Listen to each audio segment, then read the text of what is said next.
Moisés y las plagas de Egipto, desde la tercera plaga. El polvo del desierto se arremolinaba en las calles de Memphis mientras Moisés y Aarón caminaban con paso firme hacia el palacio de Faraón.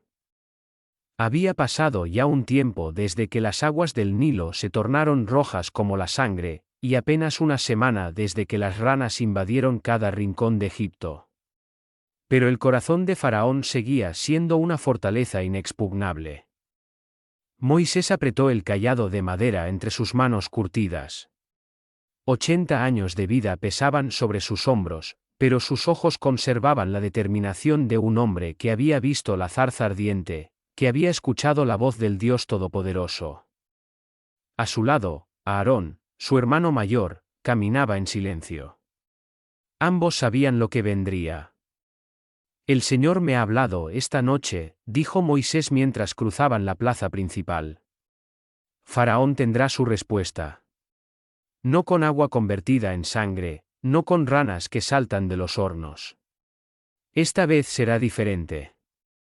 Aarón asintió gravemente. ¿Qué debemos hacer, hermano? Extiende tu vara, respondió Moisés, deteniéndose en medio de la plaza donde el polvo egipcio cubría las piedras del suelo.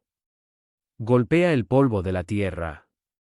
Y verás el poder del Dios de Abraham, Isaac y Jacob. Sin previo aviso, sin audiencia con Faraón, allí mismo, en plena luz del día, Aarón extendió su vara hacia el suelo. El golpe resonó en el aire quieto de la mañana egipcia. Y entonces sucedió. El polvo comenzó a moverse. No como lo haría con el viento, sino con vida propia. Cada grano, cada partícula microscópica de tierra se transformó. En un instante, todo el polvo de la tierra de Egipto, en los campos, en las casas, en los templos, en los palacios, se convirtió en piojos. Los gritos comenzaron casi inmediatamente. Nubes vivientes de insectos diminutos emergieron del suelo, de las paredes, de la ropa de las personas. Se adherían a la piel, se introducían en el cabello, cubrían a los animales. No había escape. Los egipcios corrían desesperados, sacudiéndose, rascándose hasta sangrar, pero los piojos eran innumerables, implacables.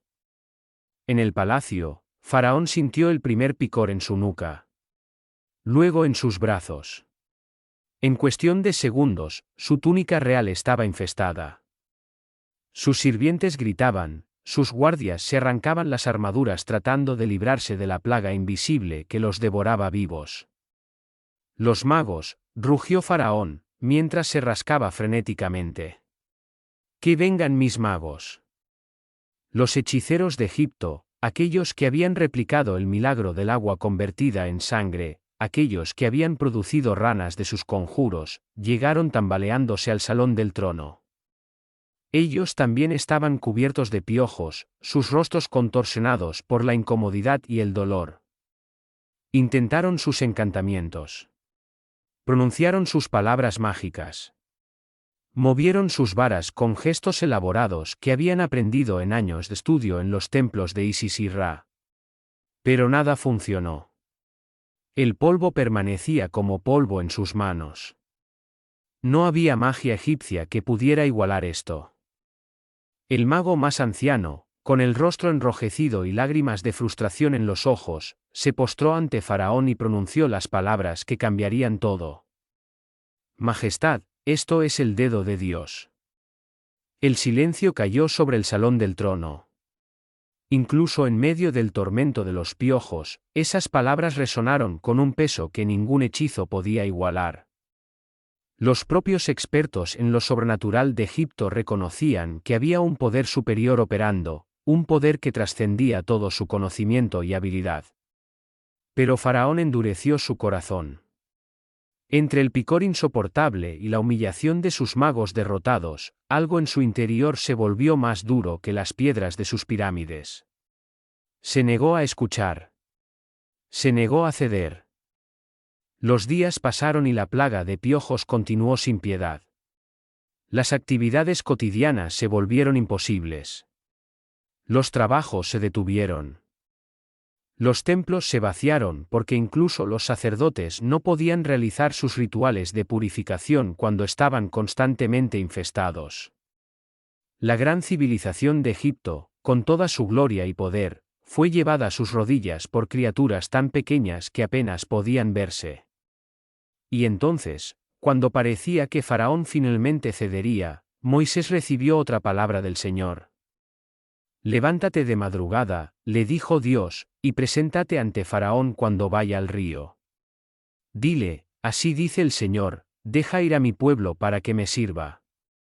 Porque si no lo haces, enviaré enjambres de moscas sobre ti, sobre tus siervos, sobre tu pueblo y sobre tus casas. La mañana siguiente, mientras las primeras luces del alba pintaban el Nilo de tonos dorados, Faraón salió de su palacio seguido por su séquito. A pesar de la plaga de piojos que aún persistía, él seguía manteniendo sus rutinas, sus rituales, su dignidad real. Pero allí, en la orilla del río que sus antepasados habían adorado como un dios, estaba Moisés. El antiguo príncipe de Egipto, ahora profeta del Dios de Israel, se erguía con su cayado en mano. Su rostro curtido por el sol del desierto mostraba compasión mezclada con tristeza. Había crecido en estos palacios, había jugado en estos jardines, había sido educado en la sabiduría de Egipto. Pero ahora representaba algo mucho más grande que cualquier reino terrenal. Faraón, su voz resonó clara sobre las aguas, el Señor Dios de los hebreos dice, deja ir a mi pueblo. Has visto su poder en el agua que se volvió sangre. Has visto su autoridad cuando las ranas invadieron tu tierra. Has sentido su juicio en los piojos que tus propios magos reconocieron como el dedo de Dios. Y aún endureces tu corazón. Faraón lo miró con una mezcla de rabia y frustración. ¿Y ahora qué, Moisés? Más trucos, más plagas. Egipto ha soportado peores cosas. Somos fuertes. No nos arrodillaremos ante tu Dios invisible. Esta vez, continuó Moisés, habrá una diferencia. Los enjambres de moscas que vendrán sobre Egipto no tocarán la tierra de Gosén, donde habita mi pueblo. Para que sepas que el Señor hace distinción entre los egipcios e Israel. Mañana vendrá esta señal. Y Moisés se fue, dejando a Faraón con sus pensamientos y el sonido del agua fluyendo. Al día siguiente, mientras el sol alcanzaba su cenit, el cielo sobre Egipto comenzó a oscurecerse. Pero no eran nubes lo que bloqueaba la luz. Eran moscas. Millones, quizás miles de millones de moscas que llegaron como una tormenta viviente. Entraban por las ventanas, invadían las cocinas, contaminaban la comida. El zumbido era ensordecedor, una sinfonía de caos que llenaba cada espacio. Las moscas se posaban en los rostros de las personas, entraban en sus oídos, en sus narices. Cubrían los monumentos de Egipto, los templos dedicados a sus dioses, las estatuas de los faraones anteriores. Pero en Gosén, donde los israelitas habitaban, el sol brillaba claro. Ni una sola mosca cruzaba la frontera invisible que Dios había establecido. Los egipcios podían ver, desde la distancia, cómo los esclavos hebreos continuaban sus actividades bajo cielos despejados mientras ellos sufrían en la oscuridad vibrando mora de insectos. Esta distinción fue más dolorosa para Faraón que todas las plagas anteriores. No era solo que el Dios de Israel tuviera poder, ahora era evidente que ese Dios elegía a quién proteger y a quién juzgar. Era un mensaje imposible de ignorar, los hebreos eran especiales, escogidos, protegidos por una fuerza que trascendía todo lo que Egipto conocía. En el tercer día de la plaga de moscas, Faraón envió mensajeros urgentes a buscar a Moisés y a Aarón. No podía más. El palacio era inhabitable. El olor de la descomposición, porque las moscas traían enfermedad consigo, llenaba el aire. Sus consejeros le suplicaban que hiciera algo, lo que fuera. Cuando Moisés entró al salón del trono, encontró a un faraón muy diferente del que había visto días atrás. Seguía sentado en su trono con su corona y sus cetros, Pero había una fatiga en sus ojos, una desesperación apenas contenida. Moisés, dijo Faraón, su voz tensa pero controlada, ve. Sacrifica a tu Dios. Pero hazlo aquí, dentro de Egipto. Era una concesión, pero no la libertad real. Moisés reconoció inmediatamente la trampa. Si los israelitas sacrificaban dentro de Egipto, permanecerían bajo el control de Faraón. Además, los sacrificios hebreos, incluyendo animales que los egipcios consideraban sagrados, causarían un conflicto. No sería correcto hacerlo así, respondió Moisés con firmeza. Los sacrificios que ofreceremos al Señor nuestro Dios son abominación para los egipcios. Si sacrificamos lo que es abominación para ellos ante sus ojos, no nos apedrearán. Iremos camino de 3 días al desierto, y allí sacrificaremos al Señor nuestro Dios como Él nos ha mandado. Faraón se retorció en su asiento. Otra mosca se posó en su frente y la espantó con irritación. Podía escuchar el zumbido constante, sentir cómo su reino se desmoronaba bajo el peso de estas plagas. Y sin embargo, dejar ir a los hebreos significaba admitir derrota, significaba reconocer que su poder como faraón, como Dios viviente de Egipto, era inferior al Dios de los esclavos. Está bien, finalmente cedió. Los dejaré ir para que sacrifiquen al Señor su Dios en el desierto. Solo que no vayan muy lejos.